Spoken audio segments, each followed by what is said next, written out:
Let's reach out now to our political observers. Susan Smith is principal for the Blue Sky Strategy Group. Sean Murphy is a senior consultant with Earnscliffe Strategies.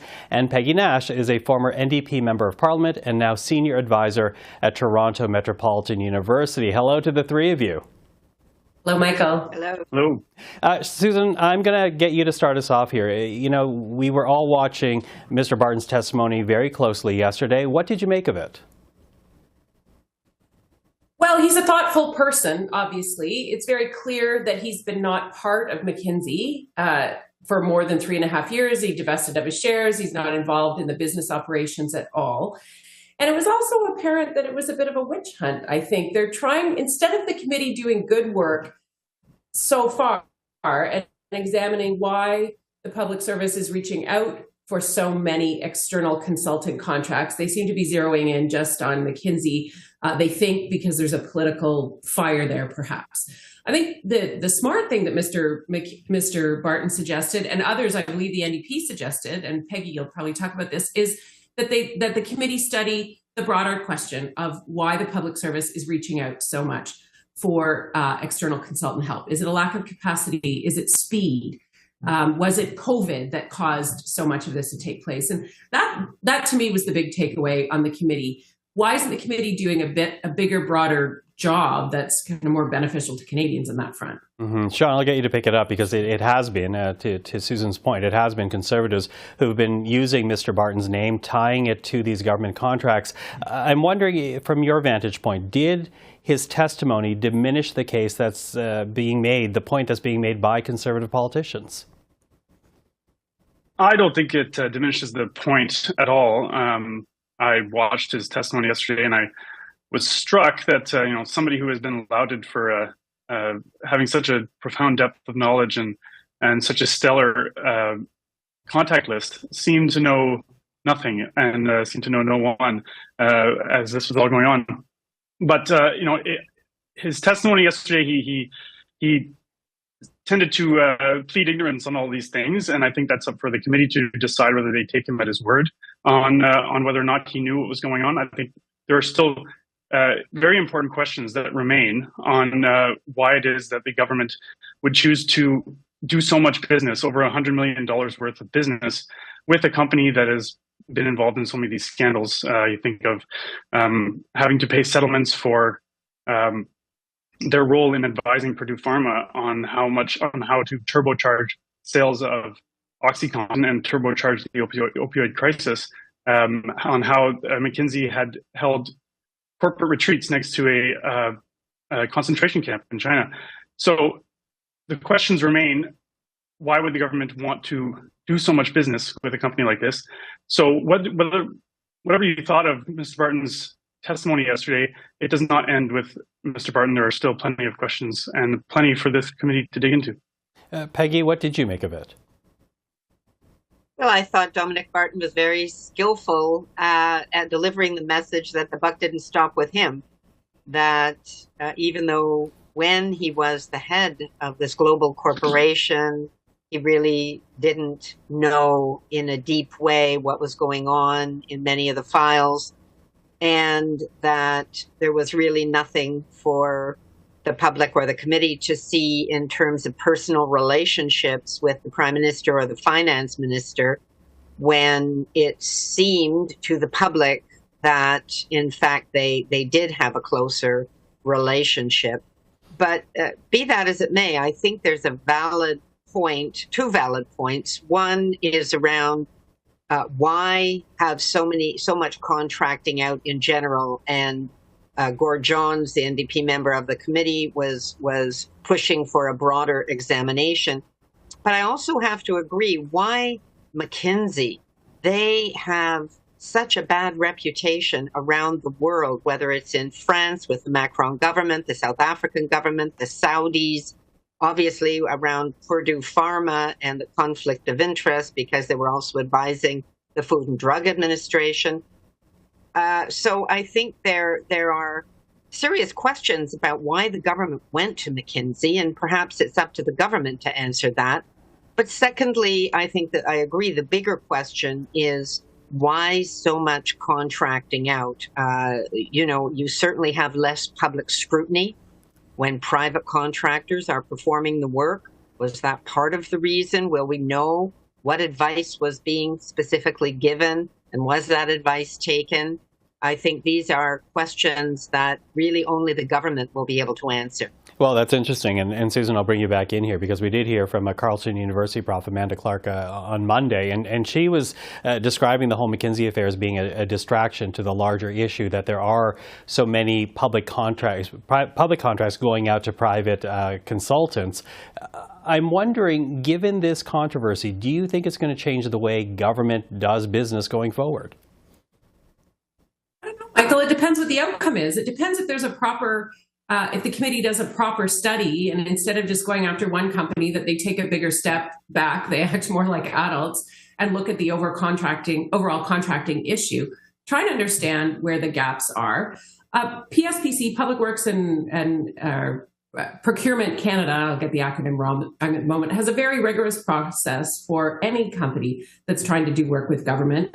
I think there'll probably be some scrutiny on that process, and I think they'll probably find that it is rigorous and that companies are chosen hopefully for best value, but also for best advice that they're able to give. We have a talented public service, but it does not do everything. It does not have the latest insight, intel, or action plan necessarily on what the best way is to do stuff. So I think it's smart to a certain extent and appropriately for governments to reach out for insights and advice. But are they doing it the right way? Are they spending too much or not enough money on that? That is something the committee could look at if it was doing its job properly. And maybe it's something the Auditor General eventually looks at as well. Sean, what do you think? Do you think business will change going forward? Well, I'd say, look, clearly there's plenty of knowledge and expertise that exists outside the public service, so it's not shocking that the government would tap into that when they need to. But the question of whether or not the question of going forward, doing the analysis of the value for money that the government is getting out of all of these different consultants that they're hiring, that's fair enough. That investigation ought to happen, and that study ought to continue. But it's not just a question of value; it's a question of values, plural, and whether or not the government ought to be tying itself or doing so much business with a company like McKinsey, which has had so many of these scandals that Peggy listed off. I don't recall ever hearing about Deloitte having a corporate retreat next to a concentration camp, and I don't think PricewaterhouseCoopers has had the same issues with the way the way McKinsey helped to turbocharge the opioid crisis. So it is a question of value for dollars, sure, for the Canadian taxpayer, but it's also a question of values and whether we want to be associating the brand of Canada with the brand of McKinsey. Yeah, and I think that is where we're going to see the arguments go next. But, you know, Peggy, you're talking about transparency, and Susan was talking about the public service. And when we were listening to Dominic Barton yesterday, he said part of the reason why governments turn to consultants is because the public service does not have the capacity or the knowledge base to address certain issues. And he says if things are to change, then the federal government really has to build capacity within the civil service. How do you respond to that? Well, there probably are situations where the public service may not have the expertise, whether it's technical expertise or whatever. But, you know, we've heard from public servants who said that some of the advice that these public consultants were giving was so anodyne, so basic that it really was of no value. And I think sometimes there is a mentality in governments, more conservative leaning governments, small c conservative governments, that the private sector always does it better, that public servants are too slow or they don't have the expertise. And I challenge that. I think we have an excellent public service. My experience with them as a parliamentarian was that they were impressive. And if they're saying they can do the job, I don't know why we have not used them more. France, when they conducted a similar inquiry after a large scandal, found that they were way, way overusing consultants. And it was just the default by many French politicians. I think we need to value our public service, occasionally supplement them where there are certain additions needed. But we have to be very careful about value for money, the cost of these things, and the public accountability. If we can't know how our public dollars are being spent, what advice is being given, what advice is being taken, then I think there is a real smokescreen and a danger to using a greater number of public consultants. Okay. Well, listen, of course, more to talk about this subject as the weeks go on, but I want to turn now to the latest polling, because we just got a new poll from Abacus this week. It says Conservatives have opened up an 8-point lead over the Liberals, and that more than 70% of Canadians don't feel as if Liberals are doing enough to tackle the cost of living, housing, healthcare. The government has been talking about what they're doing to help. Susan, how concerning are these numbers? Because, you know, this is Abacus, but it's backed up by other polls in recent weeks. How concerning is it for the Liberals if the majority of Canadians don't think what Liberals are doing is enough? I think, as we all know, Michael, polls go up and down over the course of a government. Some parties up, some parties down, and that changes around. And we've seen that throughout the pandemic. We didn't even see Mr. Poilievre get a bump immediately after he was elected. Canadians are having a tough time right now. There's no question.